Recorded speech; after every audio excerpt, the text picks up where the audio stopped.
Meus amados irmãos, a paz do Senhor Jesus Cristo, sejam todos bem-vindos a mais uma edição de Diálogos Teológicos.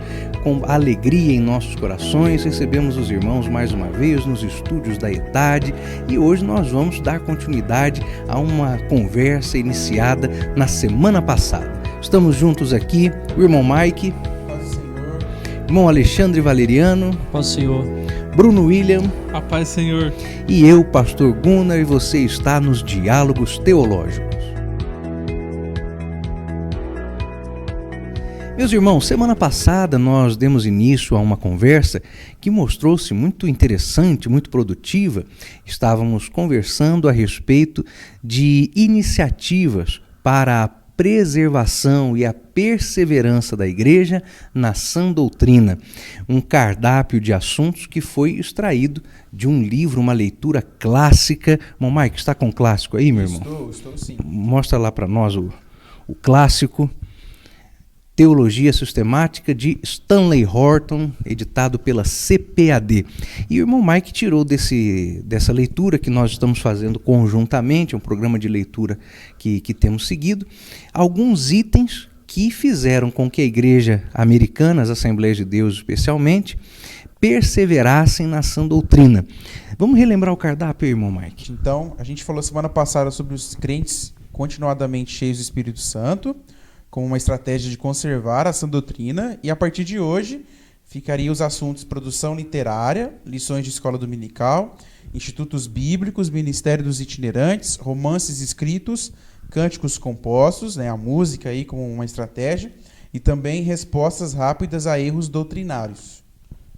Ótimo. Então vamos discutir esses assuntos hoje e vamos relembrar o texto bíblico que usamos semana passada. Irmão Alexandre? Isso, o texto está na segunda epístola de João, versículo de número 9, que diz: todo aquele que prevarica e não persevera na doutrina de Cristo não tem a Deus. Quem persevera na doutrina de Cristo, esse tem tanto o Pai como o Filho. Muito bem.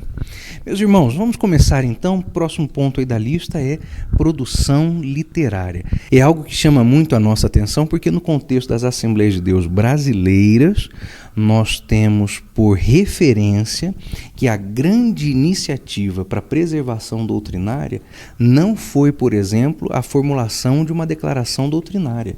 É algo que chegou tardiamente para a nossa igreja. Sim. Mais de 100 anos. Mais de 100 anos depois da fundação. Uhum. Mas do ponto de vista literário, até que a nossa igreja despertou razoavelmente cedo para isso.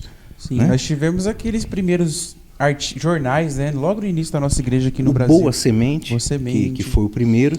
Teve o Mensageiro da Paz depois, mas teve mais um. O Som Alegre. Som Alegre, exatamente. Eram dois, era o Som Alegre e o Boa Semente. Aí eles se fundiram para dar lugar ao Mensageiro da Paz. Sim. E isso levou logo, então, à criação da Casa Publicadora, que teve a sua formalização adiantada na época da ditadura de Getúlio Vargas, por causa de instrumentos de censura, que é coisa muito prática dos governos de esquerda. Mas então a CPAD se formalizou ali. E a partir de então, produção literária. Mas não vamos ficar restritos só à Casa Publicadora. Vamos falar aí sobre como literatura pode ajudar na preservação da sã doutrina. Vamos lá. E para mim isso é importante porque no programa passado a gente até alinhou bastante a questão do conhecimento bíblico com a questão das experiências, com a questão do Espírito Santo, Conhecimento bíblico com o Espírito Santo. E propagar o conhecimento bíblico, ele, pelo menos na Assembleia de Deus dos Estados Unidos, foi feito de forma, pelo menos pela forma que eu li o texto, de maneira mais doutrinária. Então, todas as produções literárias eram mais voltadas a questões doutrinárias. Tem até um livro que a gente pode citar, que é do Stanley Horton também, que é aquele livro, O que a Bíblia diz sobre o Espírito Santo. Você vê que é um livro extremamente doutrinário. E as publicações eram mais voltadas a essa questão da doutrina. Eu penso que aqui no Brasil a gente vem a falhar um pouquinho nesse sentido aí. Somente na questão das editoras confessionais, Mas eu penso que a produção literária ela ajuda porque ela propaga conhecimento bíblico, Sabe uma outra coisa que me chama a atenção? negativamente no mercado literário cristão, né, pentecostal de um modo geral, é que nós estamos vivendo um momento que não é novo, é coisa que vem já de algumas décadas. Um momento interessante em que as editoras, de um modo geral, têm se preocupado em lançar uma grande quantidade de títulos por ano. Não sei se o Bruno tem algum número atualizado de alguma editora que vale a pena citar, mas muitos títulos por ano.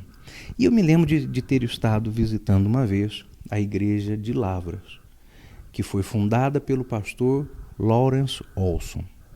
E aquela igreja, até aquele momento da minha visita, tinha tido 2 pastores só, o missionário Olson e o sucessor dele, que era o pastor Cerqueira. E o pastor Cerqueira falou para mim: eu gostava de um tempo, perdido lá nos anos 70, em que a editora da denominação, no caso era a CPAD, lançava no máximo 18 ou 20 obras por ano. Eu tinha tempo de ler tudo, e todas eram doutrinárias.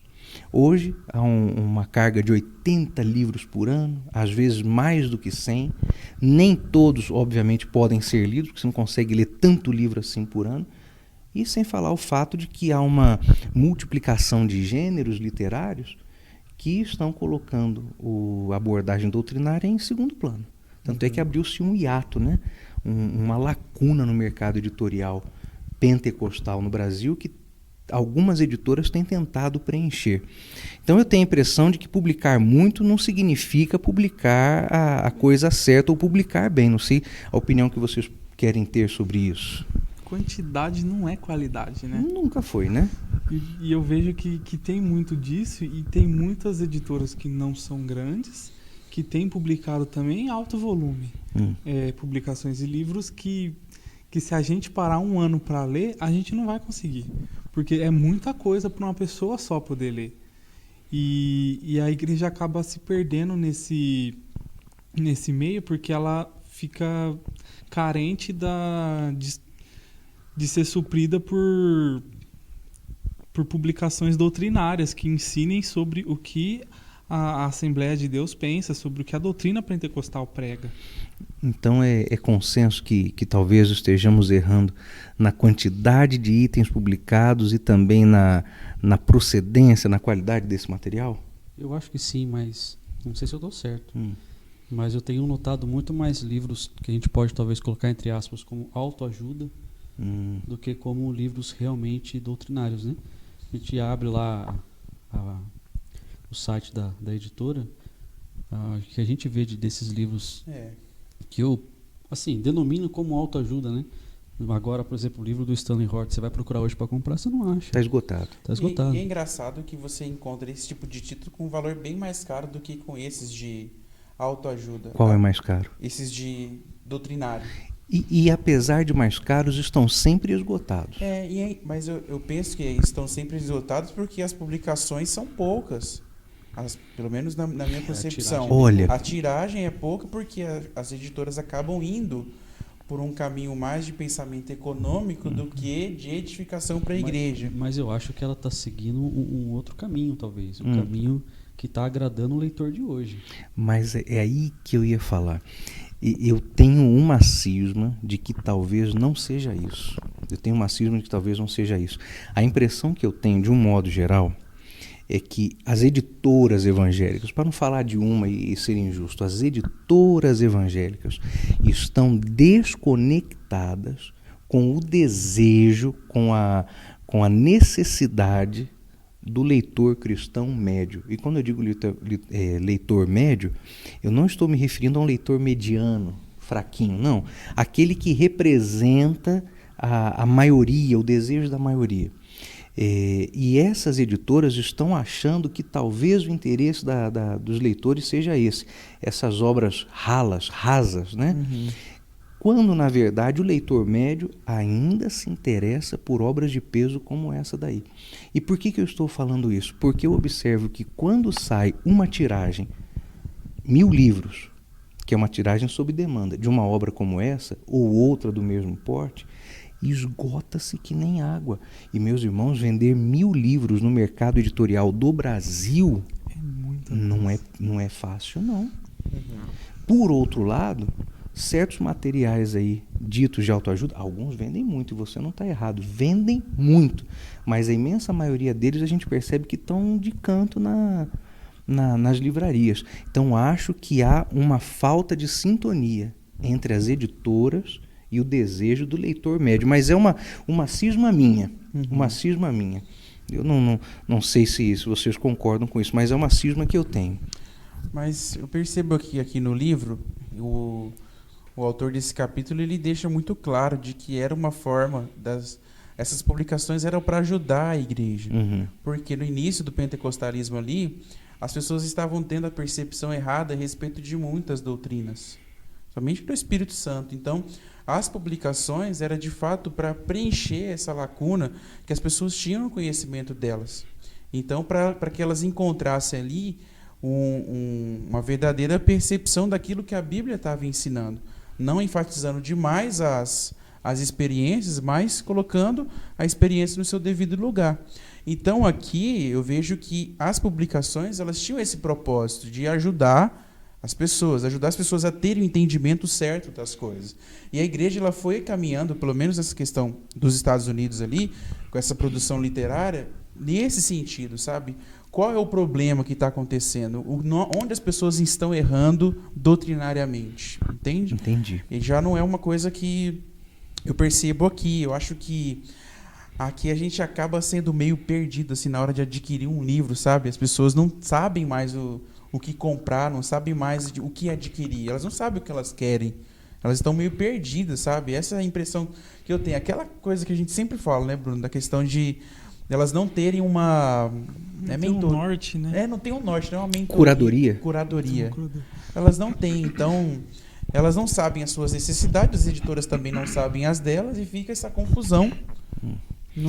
Mas não é falta de escola dominical isso daí? É falta de escola dominical. Eu acho que é totalmente falta de escola dominical isso daí. E, meu irmão, eu não tenho obrigação de ser um mestre em teologia. Agora, se eu vou à escola bíblica dominical, acho que pelo menos por onde começar a procurar, eu vou aprender. Sim. Não é não? E é interessante que esse é o outro ponto que a igreja ali nos Estados Unidos utilizou para preservar a sã doutrina. Essas publicações literárias, mas as escolas dominicais como uma coisa para fortalecer ainda mais tudo isso, né? Então, elas estão até assim interligados esses dois pontos, né? Na lista não há uma questão sobre romances doutrinários? Isso. E aí nós ficamos a princípio pensando, né, mas romances doutrinários, e a ideia era que fossem livros que através de uma narrativa ajudassem a explicar pontos da fé, não é isso mesmo? E ficamos pensando, será que tem isso disponível no Brasil? Sim. E tem. Tem. Eu vou citar alguns que eu me lembrei durante essa semana. Convém que o bispo seja casado. Era uma história para defender o fato de que o celibato não é algo recomendável, via de regra, para o exercício de um pastorado. Convém que o bispo seja casado. Um outro que eu acho que boa parte dos irmãos que acompanham o nosso programa já leram, já viram pelo menos nas livrarias, é aquela novela chamada Deixados para Trás, do Tim LaHaye. Então ali nós temos isso, questões escatológicas explicadas através de um enredo. Tem mais uma, para despertamento do interesse missionário. Mamãe, te amo. O livro Thaís, a Bela do Éden, foi minha mãe que escreveu.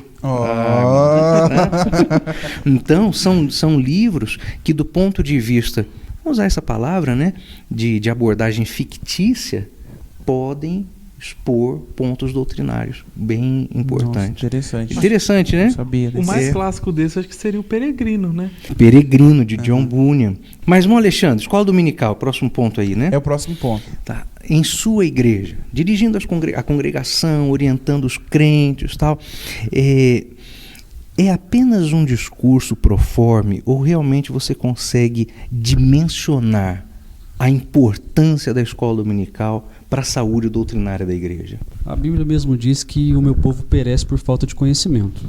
Isso é fato, né? E a falta de conhecimento e falta de interesse na escola dominical, tenho certeza que está matando muito crente. Está fazendo muito crente doente.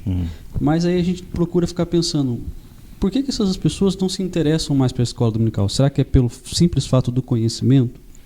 Ou não? E aí a gente tem algumas experiências, como por exemplo de professores que ensinam bem e professores que ensinam de qualquer jeito. Salas de professores que ensinam bem, os alunos vêm. Salas de professores que levam isso de qualquer jeito, os alunos ficam. Aí o pastor sobe no púlpito e fala da importância da escola dominical. Fala que a escola dominical é relevante e todo mundo tem que participar. Até fala assim, quem dera se a quantidade de crente que tem aqui no domingo à noite fosse o mesmo da escola dominical. Nossa, verdade. Né? A gente sempre fala isso. Porém, a gente incentiva, mas não olha para o professor. Não olha para a capacitação do professor. O professor não se interessa em conhecer. Obviamente não vai passar conhecimento nenhum. Aí a pessoa vai falar assim, eu vou para lá para quê? E isso que a gente enfrenta na prática dentro da igreja. Então não é simplesmente a importância da escola. Ela é importante se for uma escola bem cuidada, tem que incentivada. Ser, exatamente, por ela ser importante. Então se eu estou falando para uma igreja que a minha escola dominical ela é extremamente importante, eu tenho que investir nela, não só fazer uma propaganda. Não se trata de cuidar da escola para ela ser importante, mas é cuidar porque ela é importante. Exatamente. Bem. Então, ela começa a ser importante dentro da igreja, conforme o pastor a trata ela como importante. Entendeu? Nossa, isso é muito verdade. Isso aí. Então, se o pastor trata ela como um departamento de total relevância dentro da escola, dentro da igreja, desculpa, a escola dominical vai crescer. Entendeu? Eu via isso quando assumi a igreja. Escola dominical vazia. Primeiro, segundo, terceiro culto de ensino, a igreja estava com 70% da membresia. Então, o que está acontecendo? Aí muitas pessoas falam assim, nossa, eu gostei muito do jeito que o senhor ensinou, eu gostei muito do jeito que o senhor abordou as coisas e tal. Mas por que da escola dominical é diferente? É porque eu não dou aula na escola dominical? Não é porque o pastor não dá aula. É porque aqueles que estão dando aula não estão se preparando como deveria se preparar. Mas isso tem que vir também do pastor da igreja, não só do professor, né? Estava vendo uma série sobre a história da igreja, eles estavam falando sobre a questão do início das escolas dominicais. E nos Estados Unidos, elas tiveram início, ele até aponta as escolas dominicais como uma resposta de um lado conservador da igreja contra a teologia liberal. Olha. Eles apontam a escola dominical como uma iniciativa naquele período ali da igreja responder a toda a teologia liberal que estava vindo, atacando as igrejas.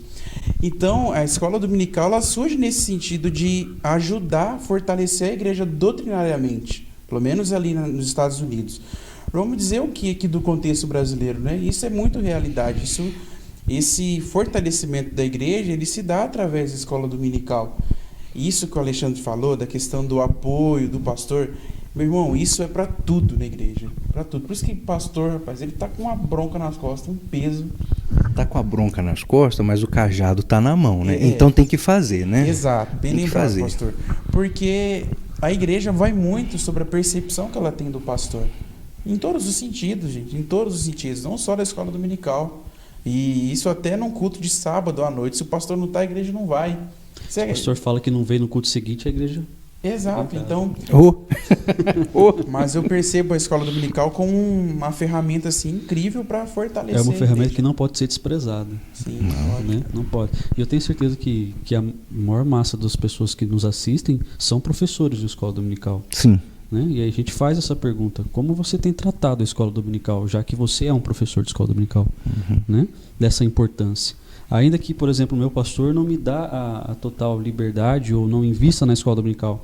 Quando eu assumi a responsabilidade de dar uma aula, de levar um conhecimento, eu tenho que fazer isso da melhor forma possível, né? A escola dominical, ela é tão importante porque, assim, tem muito obreiro que talvez não vai ter condição, não vai ter tempo de fazer um curso formal de teologia como o da ETAD.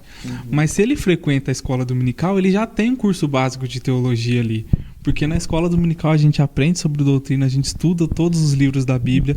Então, a escola dominical, ela faz jus ao nome, ela é a maior escola do mundo. Então, a gente tem que frequentar. Mas se a escola dominical tem esse poder assim, de ser a maior escola do mundo, por que a gente precisa de um instituto bíblico?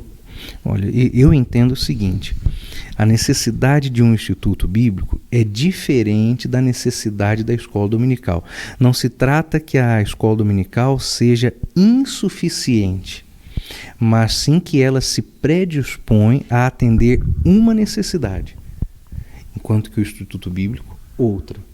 Se estamos falando do preparo, do fortalecimento, até mesmo da exortação, do encorajamento doutrinário, da membresia como um todo, a resposta a essa necessidade é a escola bíblica dominical. Mas se a necessidade for o aperfeiçoamento de obreiros, aí a escola dominical é a base, mas o próximo patamar é um instituto bíblico. Então daí nós temos duas ferramentas e uma não substitui a outra. Uma não substitui a outra. Mas eu posso me atrever a dizer que se eu precisar escolher uma, eu escolho a escola dominical. Perdi o emprego. Perdemos todos. Perdemos todos. Mas não quer dizer que a escola bíblica dominical substitua o instituto bíblico, embora ela tenha a nossa preferência, porque é a ferramenta de maior alcance. Mas sim que o Instituto Bíblico tem o seu papel. No caso da Igreja Brasileira, todo mundo, você que está nos assistindo aí e está fazendo um seminário bíblico que não seja a ETAD, e você pertence a uma denominação pentecostal, especialmente as Assembleias de Deus, no Brasil, qualquer instituto bíblico pentecostal ligado às Assembleias de Deus deve reconhecer a sua existência ao trabalho feito pelos missionários americanos, especialmente ao pastor Bernardo Johnson. E por que eu digo que devemos todos ao trabalho do pastor Bernardo, ou de Deus através do pastor Bernardo, a existência dos nossos institutos nas Assembleias de Deus? Porque depois que Deus usou o pastor Bernardo para dar início às Cruzadas Boas Novas, 1 milhão... está na sua camisa, na sua também, aqui. Lê aí. Quase 2. Realizou 225 cruzadas evangelísticas, nas quais quase 2 milhões de almas aceitaram a Cristo. No meio desse processo, o pastor Bernardo foi chamado por Deus para abrir a ETAD. Aí os pastores da época, claro que a resistência foi sendo vencida paulatinamente, disseram assim: bom, se o pastor Bernardo, homem a quem Deus usa para levantar paralítico, curar cego e salvar tantos milhares de almas, está dizendo que é hora de sentarmos para estudar a Bíblia em um seminário, então deve ser. Isso quebrou a resistência da Igreja Brasileira aos seminários teológicos. Então, se você está em outra escola ligada a alguma igreja Assembleia de Deus, você tem que saber que o seu seminário está aí, porque o pastor Bernardo Johnson, que fundou a ETAD, foi o instrumento de Deus para quebrar a resistência dos assembleianos ao estudo teológico. Inclusive, nós temos um programa que nós falamos bastante sobre seminário, que é para que serve a teologia, né? Um dos primeiros programas. Começa no púlpito ou no seminário? Onde começa a boa teologia. Exatamente. Isso aí. A gente fala bastante. Então, se quiser ver, dá uma volta lá no nosso canal. Então, irmão, seminário bom é conservador, é bíblico. Tem que pegar a palavra de Deus e por ela e através dela extrair conhecimento. Outras fontes não. Tem até uma história voltando à questão dos missionários americanos, que o pastor Orlando Boy, ele foi um missionário que fez muitas traduções, né, para a igreja brasileira aqui, né?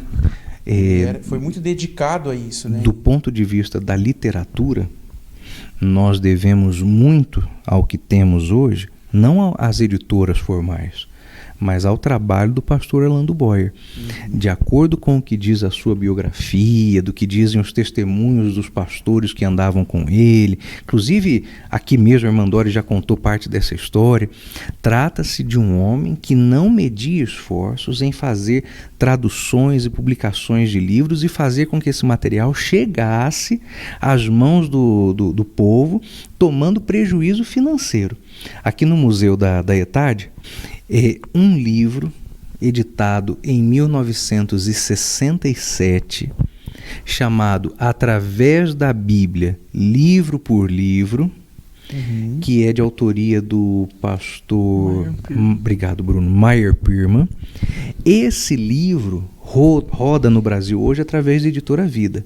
Mas quem o trouxe para o Brasil, quem bancou sua tradução, quem bancou suas primeiras edições, o pastor Orlando Boyer. Aí você abre lá na contracapa do livro e está escrito assim: para mais pedidos deste livro, por favor, entrar em contato com a caixa postal tal, que era a caixa postal de uso pessoal do pastor Orlando Boyer, pela qual ele atendia os leitores. Que iniciativa, né? Ô, meu irmão. Inclusive, se você quiser fazer uma visita aqui ao nosso museu, você pode ligar aqui na ETAD, marcar um horário e nos visitar aqui. Visita o museu, tem muita coisa bonita lá para você ver e comprar. Eu e o Mike, a gente vai muito em sebo, né? A gente foi uma vez num sebo, eu encontrei nesse sebo aqui no centro de Campinas uma edição da enciclopédia do pastor Orlando Boyer. Espada cortante? Não, a enciclopédia bíblica. Enciclopédia bíblica. Isso, mas da época que era publicada por ele. Raríssima. Por ele, raríssima. Eu encontrei no centro, comprei, paguei R$6. Hoje é publicado pela CPAD, né? Paguei por R$6. É uma capa de couro, é pequenininha aqui assim ainda. Raríssima. É bem antiga, eu não lembro o ano dela, mas é bem antiga. Eu acho que era a segunda edição. Eu acho que é uma coisa raríssima. assim. Tá no Bruno. Eu vou tirar uma foto para o Bruno tem uma sorte para achar as coisas assim, porque parece que brilha o livro na frente dele. Bom, já que estamos falando de livros raros, antes da gente terminar o programa, eu vou até colocar uma música triste de fundo. Fecha aqui em mim, irmão. Corta pra mim aqui. Corta pra mim aqui. Meu Deus, vai ver. Isso, uma música bem triste de fundo. Vou fazer aqueles olhos grandes de criança triste. Algum irmão postou no Facebook, meu santo, eu não sei seu nome, não sei quem é você, mas você postou no Facebook uma foto de um livro chamado Atos dos Apóstolos, de autoria de Stanley Horton. Eu comecei a procurar por esse livro na internet, meu servo, e não achei. Procurei nos sebos, não encontrei. Fui à estante virtual, não vi. Então, se você tem esse livro, quer dar de presente para mim, você manda para cá, pro endereço da ETAD. É sério, tô brincando não, gente. E eu me comprometo a orar pela sua vida, meu irmão. Não precisa mandar dinheiro, nada. Você manda esse livro para cá. É você que fez, você sabe que foi você. Você sabe que foi você. Coloca esse livro no correio e manda para cá. Porque que obra rara. Eu procurei, revirei a internet. Tá procurando isso faz tempo, que eu lembro quando ele me mostrou a foto. Eu não sei quem foi o santo que fez isso aí, mas você que fez está sentindo seu coração apertado agora. Então manda para mim esse livro, eu vou orar por você. Se você não mandar, eu vou orar também. Meus irmãos, na nossa lista nós temos ali ainda os cânticos, mas dos cânticos nós falamos há 2 semanas atrás, né? Que foi até aquele que o irmão maestro Fábio Tuba participou. E tem outro ponto interessante, que é a respeito da itinerância. E não é uma itinerância como a que é feita hoje, é aquela em que os pastores iam para ensinar quem não tinha condição de ir para um instituto bíblico. Mas isso vale um programa só para tratar disso. Então, seguindo a sugestão do Bruno, nós vamos tratar desse assunto num programa à parte, só para falar sobre ministério itinerante. Então, uma boa lista, um bom debate. E antes de encerrarmos, o irmão Mike tem uma mensagem para os irmãos. Meus irmãos, por favor, compartilhe esse vídeo, marque alguém, curta, se inscreva no nosso canal lá. Vou colocar música triste para você também? Meus irmãos, é muito importante que vocês façam esse vídeo chegar a mais pessoas. Marque alguém então nesse vídeo, marque o seu pastor, o seu irmão, a sua irmã, e mande esse vídeo lá no grupo da igreja, nos acompanhe aí nas redes sociais e faça com que esse vídeo chegue a mais pessoas. Então, nós contamos com a ajuda de vocês. Meus irmãos, nós vamos nos despedindo por aqui de mais uma edição em nome de Jesus, e se Deus quiser, nós nos vemos semana que vem. Irmão Mike, Deus abençoe a todos, até a próxima. Alexandre, Deus abençoe, até a próxima. William, Deus abençoe, meus irmãos. William. Até a próxima. William, William. Repetir a saudação do outro. Que um dá paz do Senhor, a paz do Senhor é todo mundo. Então vamos mais uma vez então. Meus amados irmãos, nós nos despedimos por aqui, até o próximo programa, se Deus assim nos permitir. Irmão Mike, Deus abençoe, até a próxima. irmão Alexandre. Até a próxima.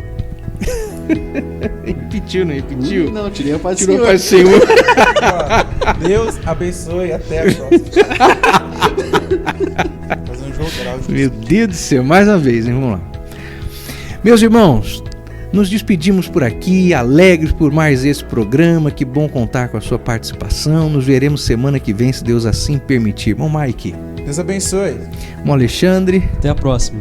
Bruno, Pai do Senhor, meus irmãos. Até a próxima. até a próxima semana, se Deus assim nos permitir. Deus em Cristo Jesus abençoe a sua vida.